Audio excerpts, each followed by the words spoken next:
So the 2025 Golden Globes have wrapped up, and I thought it was a really good ceremony overall. I think Nikki Glaser understood the tone of which this show should approach, but I wanted to focus today on the people who got the biggest bumps and the narratives that have changed post the Golden Globes. I think there's a lot of winners, and I think there might be a few losers. So I wanted to talk about 10 of them today, just briefly, because over the next few weeks before Oscar predictions come out, I just wanted to just kind of take a snapshot of the race because I think some people really benefited tonight and some people are maybe a bit more vulnerable than I was expecting. So without further ado, let's start off with my number 10, who this one really makes me sad to admit. But number 10, I wrote Ariana Grande for Wicked. Is this vulnerable? Because originally I was starting to believe that she had the momentum to go on and win the Oscar, especially with how divisive Emilia Perez is, which we'll get to in a second. Ultimately, though, I'm now starting to wonder, is she a little bit vulnerable? I thought the Golden Globes would be a very friendly avenue for an Ariana Grande, and I guess that the international branch within the Golden Globes or of that body, it is a very supportive, I guess, of an Emilia Perez. I am a bit shocked with how well Emilia Perez did, so we'll get into that in a moment. But ultimately, I just thought Ariana Grande would perform well. I thought the celebrityship of the Golden Globes would push her over. Maybe this is just the case of they see her too much as a singer, not an actress. Could be a little bit of a bias. And the fact that they also realized that maybe next year they could come back and give Ariana Grande a win for Wicked Part 2. So that's one that I noticed, and I was like, ooh, I really thought she could have used this win today. Number 9, I have Emilia Perez, Backlash. Is it overblown?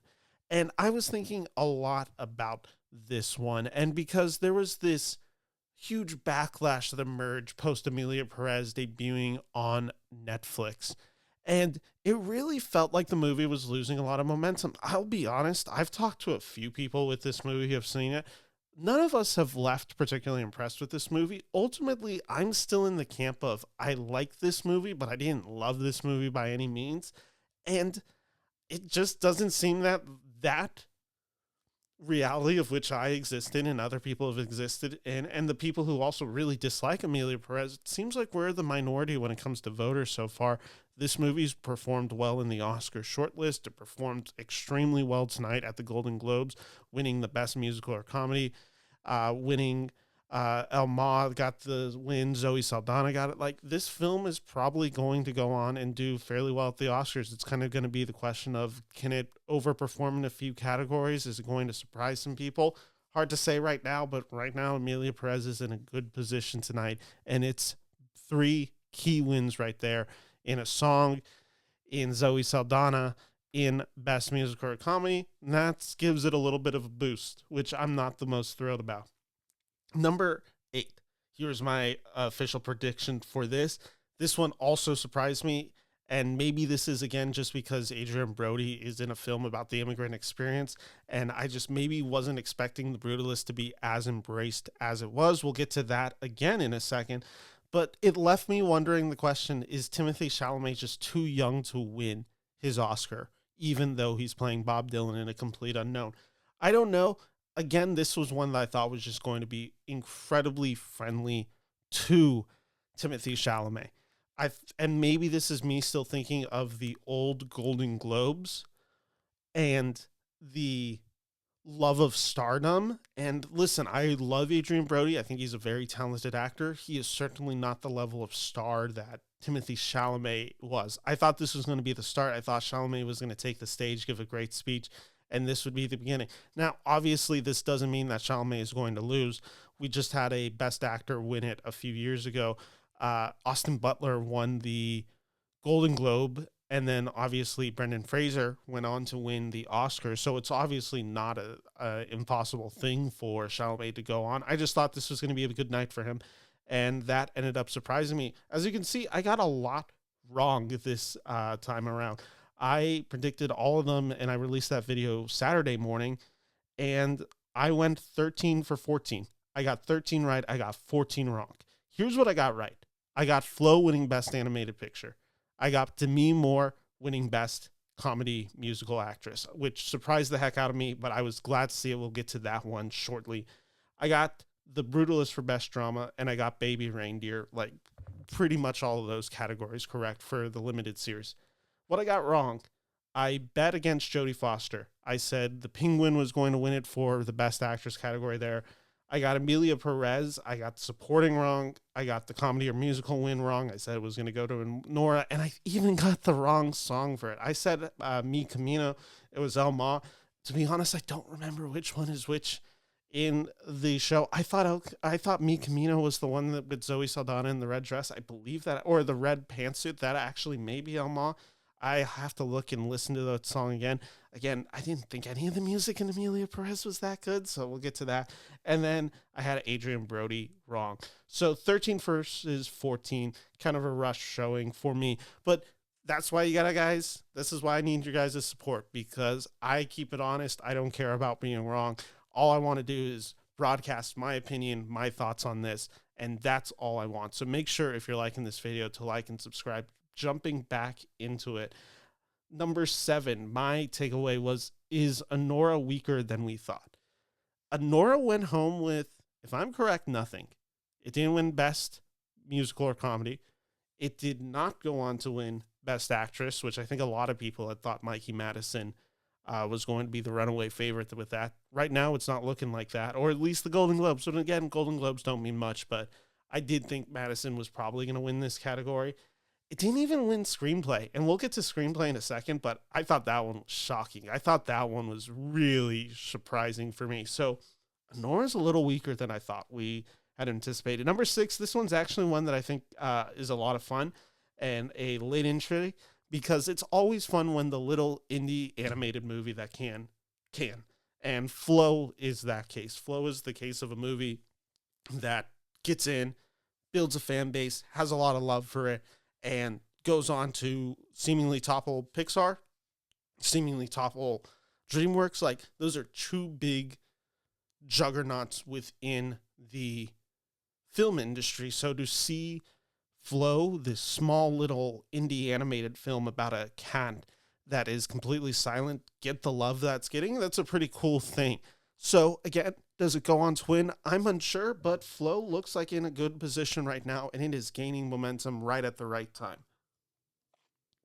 Number 5, I made a stat yesterday in my video talking about the screenplay nominations for the Golden Globes. If I'm correct, 9 out of the 10 last winners have been original screenplays. I believe the only adapted screenplay was Boyhood from Richard Linklater in 2014. I might be wrong in that. You'll have to double check what I said in that video. Well, that wasn't the case today, and it now really seems that Conclave might go around as the go-to favorite for best adapted screenplay. I had already kind of thought that was going to be the case, but for it to win against original screenplays, I think it was 4 versus 1 for original screenplays versus 1 adapted screenplay in this category for the Golden Globes. That's a big boost for Conclave, and I think they capitalized on that moment. Number 4, I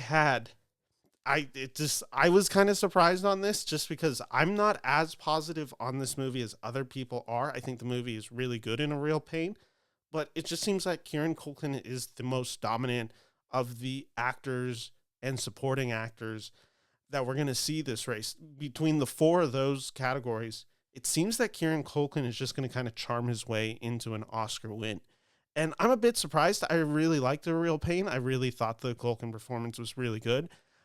It wasn't necessarily my favorite best supporting actor performance. I thought Culkin was doing a little bit of the same in many ways, and I respect the performance. I like the type of performance that he's giving and the type of actor that he is, and I think he's very well utilized and effective within it. I thought it was more of a triumph on the writing than necessarily his performance per se. Again, very talented actor, very charismatic on stage. But again, even on stage, I was like, is he kind of just doing the character that he's doing in A Real Pain? So that's where I was just like, oh, this is really going to just be Culkin just going to charm his way all the way to the Oscar. And I think that's probably the case. I'm a little bit surprised by it, but again, I like Culkin a lot, so it's going to be cool to see him win. I'm just kind of surprised. I would prefer to see his co-star from Succession, Jeremy Strong, get the win for The Apprentice, because I thought he was magnificent in The Apprentice, and I think that is a really shocking, really upending performance, and just something that I didn't even know Jeremy Strong could tap in, despite knowing how weird Jeremy Strong is. Coming in at number 3, this was a big night for The Brutalist, a movie that I still haven't seen yet. And it's driving me crazy, and I believe I'll be getting the chance to see it soon. I will be voting for the Independent Spirit Awards, it sounds like. I'm still trying to get all those details worked out. But that means I should be getting the chance to see The Brutalist, if I'm correct, fairly soon. And I know it's going to be hitting its wide release soon. But this was a big night. I mean, Adrian Brody, like I said, he shocked me. I thought Chalamet was going to win this category. I had predicted The Brutalist to win drama. I had predicted Brady Corbett to win director, but like those moments solidified it, and people had a lot of positive goodwill towards The Brutalist. I think The Brutalist, we may have just had our front runner for the Oscars emerge, because I don't think anything else has taken the front runner spot. I think Anora has been in the struggle of just really since May. It's just like, I guess this is our front runner for the Oscar, and nothing's really come out to challenge it. And still really nothing did come out to challenge it until now. I guess The Brutalist is really, this is the first film that's just like, oh, maybe this film could give it a run for its money. And I think it's always hard to be the front runner for the longest period of time, like Anora was. And it seems like The Brutalist might peak at the right time. This may be, again, the strategy of A24 working well in its favor of, we're building the momentum right when we need to, and The Brutalist is going to drop basically right as the Oscar nominations come in. I don't think this film is going to miss a bunch of nominations, and I think people are going to hear it's going to get highly nominated. They're going to see it, and then the epicness of it is going to take over. I really now start seeing a path for The Brutalist to win Best Picture. We'll talk about that on a future video. Number 2. This one's the one that I'm sure there's a lot of people in this video who are watching who have been waiting for me to talk about this one, and this is one that I wish I could give you more analysis on, wishing that I had seen the movie. Fernanda Torres, Best Actress winner, Golden Globes. She won drama. Now, this was a weird category because you had the names of like Nicole Kidman, you had Angelina Jolie, you had Pamela Anderson like in this category, and there was a lot of questions like maybe just one of these actors gets in there. I think most people, myself included, Best Actress, it was going to be like, okay, we got Mikey Madison, Carla Sofia Gascon, Angelina Jolie. Seems to be Demi Moore. Now there's this 5th spot. This could go to Nicole Kidman. This could go to Marianne Jean-Baptiste. This could go to a Fernanda Torres. And it now kind of feels like after this win, it's just like maybe there is a little bit more goodwill to the Fernanda Torres campaign and for her chances at winning. I want to see this movie. I'll be seeing it this month. It is guaranteed that I will be seeing it and having a review out probably within the next week or two. So again, if you're all excited for that, make sure to subscribe so you'll get that notification when that video does end up coming out and that review does come out. But Fernanda Torres, like, it was a genuine surprise for her. She seemed honored by the moment. She got up there, and I think she capitalized in that moment.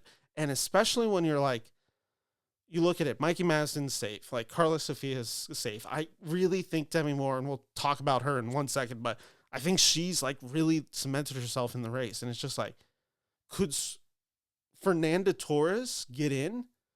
And then like, is Angelina Jolie the 5th? And then maybe like, you know, no one's really talking about Maria. I like the movie, but it's not a lot of people. Like maybe all of a sudden, like this is where you get Cynthia Erivo bumps it. And then like Jolie is not in this conversation. Like, I don't know, but it does really feel like Fernanda Torres, this was her moment. This was her audition. And I thought she nailed it on stage and really seemed genuine about the whole moment. Speaking of that, and that's where we need to get to my number 1, because I think the Best Actress race is really where stuff got really interesting today in the Golden Globes.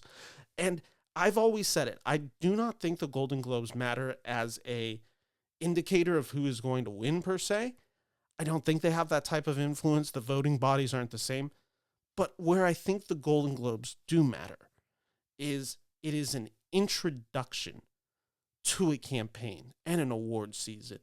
And when you get the chance to go on that stage and give a great speech and win a room, and you're in a room with a bunch of people who do have the power to vote for the Oscars, and everyone's watching, and you go up and you deliver a speech like Demi Moore did after winning Best Actress for a comedy or musical for her performance in The Substance.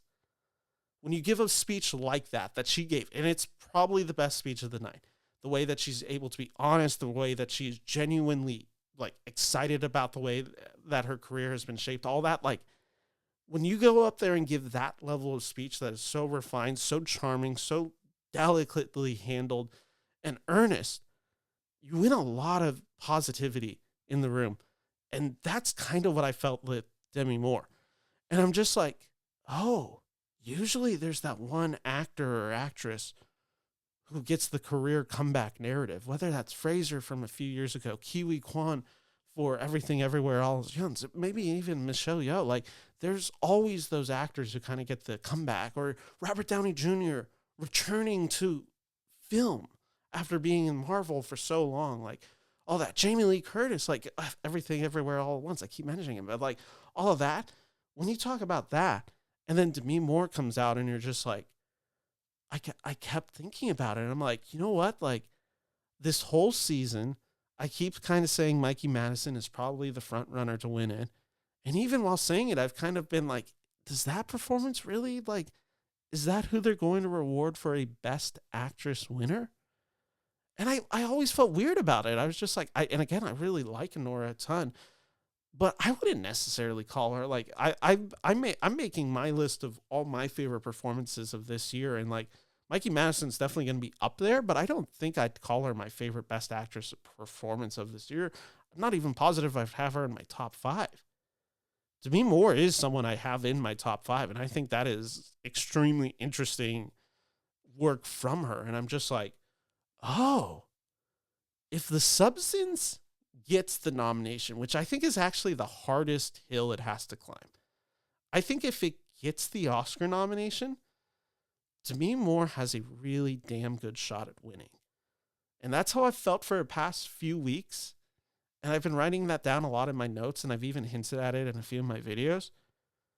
And after tonight, I'm just like, yeah, I feel a bit better verbalizing that. Like, I think that's a real thing. And I think Demi Moore got the biggest win tonight, along with Fernanda Torres, who I really do think may have just solidified her nomination as well. Like, those are two performances that I think a lot of people were looking at as the possible outside looking in.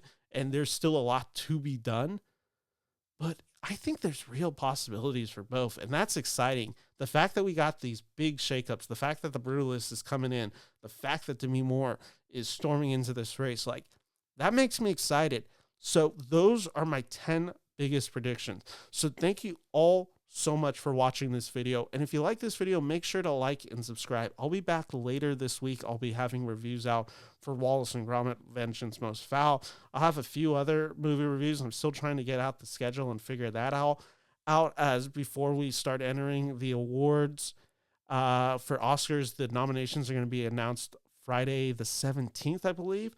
It's going to be my anniversary, so I won't be actually talking about it probably until like the 19th or 20th at the earliest. So there's going to be a bit of a delay on there. I'm still trying to figure out if there's anything I can do for that, but just know that like we're getting there, and there's going to be a lot more coming in 2025 about the races. So thank you all so much for watching this video, and if you like this video, make sure to like and subscribe for more.